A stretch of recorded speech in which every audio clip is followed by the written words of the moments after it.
So, dry times, evil times, difficult times, the bad in general. Know in your heart it's a blessing. How else could you value that which is good if you didn't know that which was bad? By distinction. In other words, you take a neutrality and you separate it out into plus and minus, which together is a neutrality, but you wish to understand the good. So you separate it out. That's what God's done. He's taken the neutrality of nothing and he's divided it and created positive and negative, plus and minus, above and below, heat and cold, contrast, duality. I think my sign, I'm 14th of June, my physical birth. I'm Gemini, you see, it's twins. I think it's in my left and right hemisphere. You know, it's the duality. Do you see? He's created the duality of good and evil, so that you can distill from that something good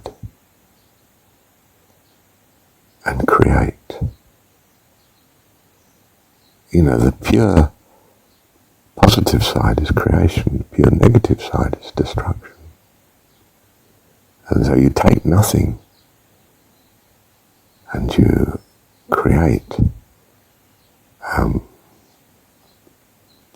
heaven and earth, if you like.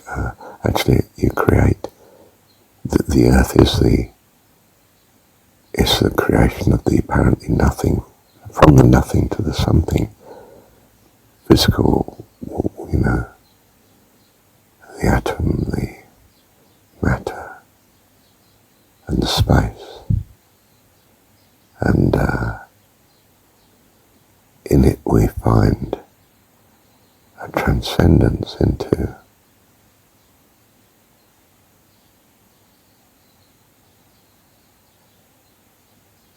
I don't know what, into the plurality that God longed for from his oneness.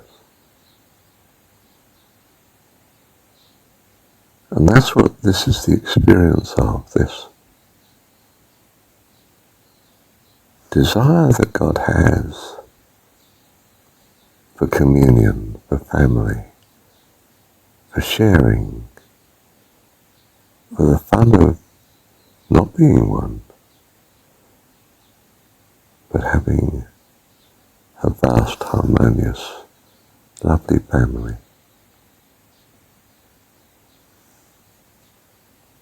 And how has God conceived of this? That such desire should be with him? Well, he found it on introspection when he looked at himself. For he thought, yes, this being that I am is very lovely, but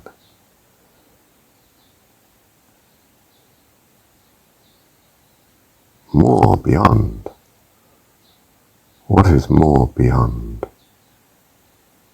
who I am? Well, more of I ams, more others. Great desire for family. I don't mean by that clones of himself. I mean rather like the flowers of a beautiful garden. Everyone different, everyone lovely, everyone perfect, everyone contributing to the Eden, the haven, the heaven of what he experiences and what they all experience. And this is the loveliness of God. We are born of his desire. How wonderful. Thank you, Heavenly Father. Thank you, Heavenly Father. Yes, thank you, Heavenly Father. Let me try this for a moment. 0 and infinity are undefined in that nothing can't be explained by something, only its absence. And infinity is, by definition, undefined, which is a sort of oxymoron, self-contradiction. I mean, I have defined zero, and I have defined infinity, but it doesn't have the tangibility that the other numbers have. Everything else is, of course, in between. But in between two intangibles, I can't show you infinity. I can't show you nothing. I can have something and take it away. And that implies an absence of something. But that's not something in itself. On the contrary, it's zero, it's nothing. How could you define nothing? There's nothing to define. It's empty. Even it is a slight puzzle. It's a conundrum. So is eternity, or infinity. It can be implied, but it can't be materialized, handled. You can't handle nothing, it's not there. How do I handle it? Or not handle it? And what does it mean? It makes handling meaningless. And perhaps infinity too. It's undefined, it's unlimited. Therefore it can't be materialized because it's unlimited. It's in a different dimension. What we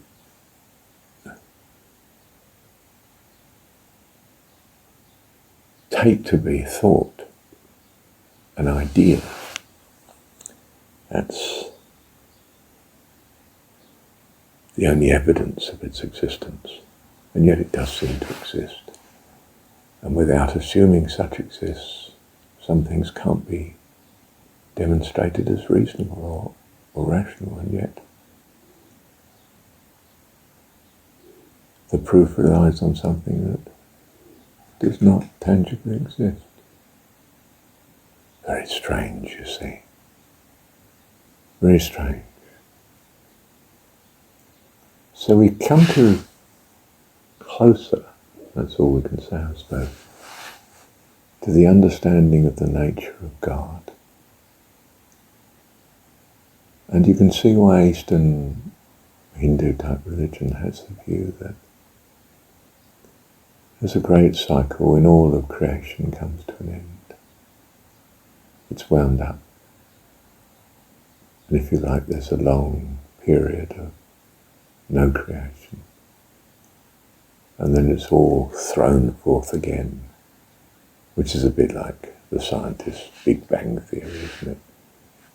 That it all collapses into, you could say one, but perhaps it collapses into nothing. And we don't understand what nothing is, but it can explode into something. And back to nothing, it might collapse. I don't think the Big Bang theory holds a great deal of credit now, but we're into other theories. Continuous creation. Big Bangs happening all over the place. Multi-universes, infinite number of them, all the possibilities being played at once. An infinity of infinity of infinities.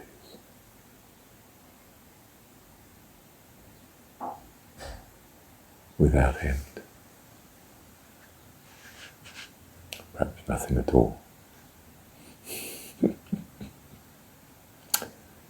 Well, I take refuge in the Buddha here that there's no point in struggling to understand things that are not useful, things that are not helpful, valuable, things that don't seem to promise life, or at least they promise it in such a long and tortuous and dragged out way that it might take an infinity of lifetimes to get there. Better to take the high road, straight up. Translation, straight into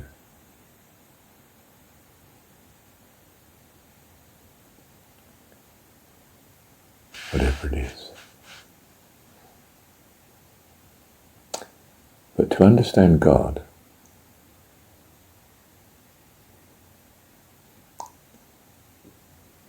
I wonder if He does keep on creating forever, or whether the creation in these dimensions has a rest while He runs others, or whether He closes them all down for a while, has a rest, and then comes back again,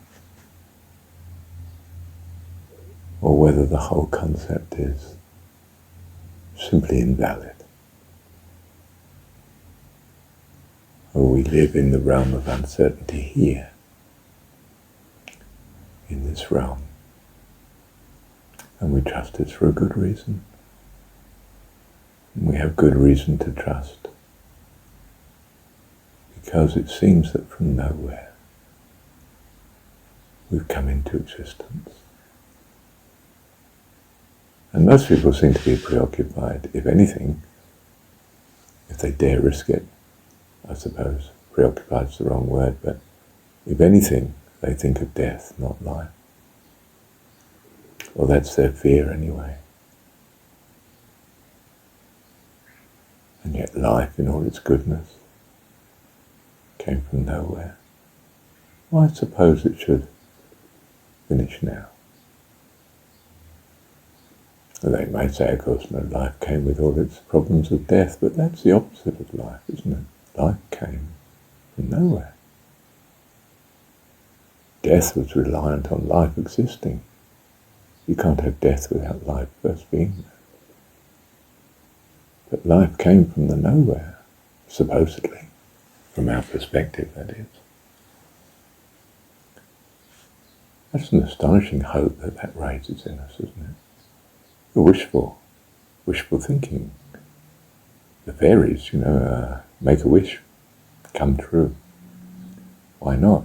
Life exists apparently from nowhere. Why not other things existing from nowhere? Or perhaps it exists from the same where, a place. Speech even, a magic chant. You can see how these things, in a sense, quite reasonably develop, don't they? Yes. Let me pause for a moment.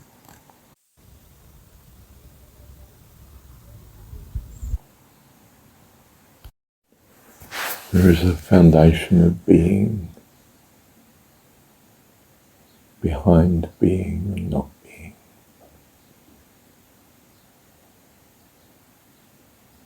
Something of the completeness of knowing both existing.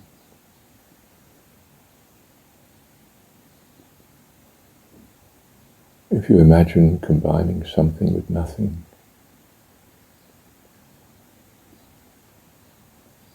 what do you get? Do you get a neutrality, a wipe out of the something, or a wipe out of the nothing, or something in between?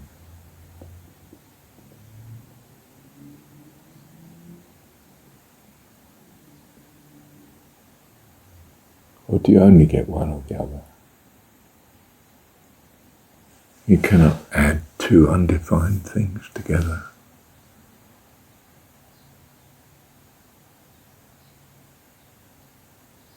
That's simply a thing that can't be done at our level of comprehension.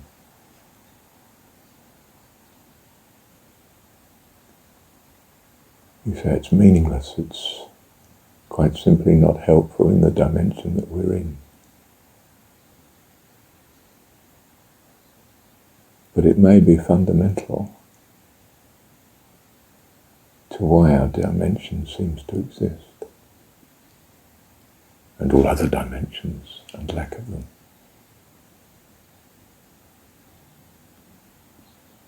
We're in the realm of, yes, God, if you like, can be creator, but how did God get created?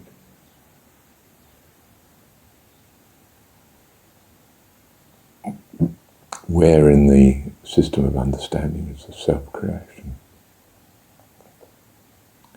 And what is the self? Because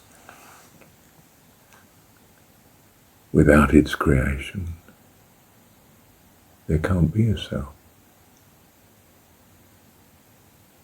It's as if we sit here and prove that we can't exist. But our experience tells us that we can, and we are, and we have done.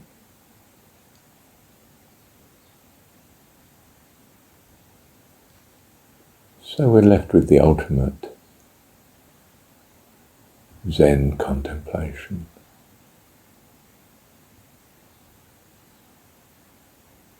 That there's no explanation. The mind stops.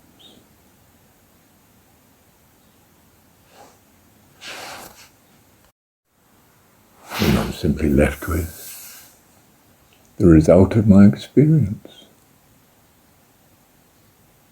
And even if it were a dream and is a dream, it leads me to say, thank you, Heavenly Father. How amazing. Amazing that I don't know and do not understand. And yet you bless us with our fantastic experience of this dream that we call reality and that we wish to transcend from, to enjoy communion with you. And we do. And we are in communion with you. In thought and in feeling and in experience.